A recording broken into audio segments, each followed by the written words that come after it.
Hi guys! Magluluto pala tayo ng kusido.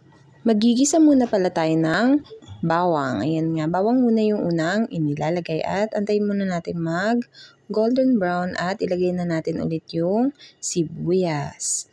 Ayan. Pagkatapos naman ay ilagay na natin yung baboy at yung garbanzos. Ayan nga, at nilagyan din niya ng keso. Ayan, halu-haluin lang guys.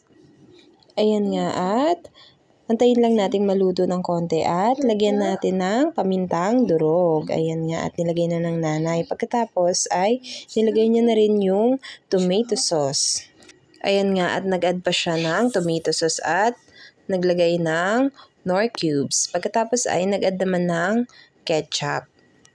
Ayan nga, at naglagay din ng pampalasang soy sauce.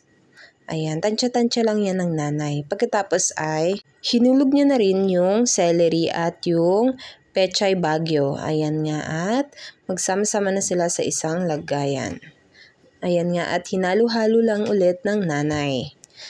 Ayan nga, at nag-add siya ng konting tubig at ng pickles guys. Ayan nga, at sinisimot niya pa yung lagayan. Ayan nga, at sumunod na ilalagay ay ang reno, pampasarap ng ulam, at yung Baguio sili. Ayan, at unti-unti nang nilagay yung baboy. Ayan, more baboy, more sarap. Ayan, nakakatakam na habang nagvo-voice over at naglagay na rin ng repolyo. Ayan nga, at nilagay na lahat. Bago pala yan nilagay guys ay hinugasan muna ng maigi. Ayan nga, at nilagay na rin yung mga prinitong saging at peanut butter. Ayan. Ayan nga, at i-mix lang. Ang pinangtunaw pala ng peanut butter guys ay evap na gatas. Ayan nga, at nilagyan din ng pampalasang patis. Konti lang para mas malinamnam. At nilagay na rin yung prinitong kamote. Ayan nga, at luto na.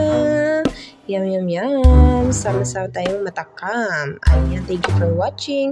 Sana naman po ay nag-enjoy kayo sa aking munting video.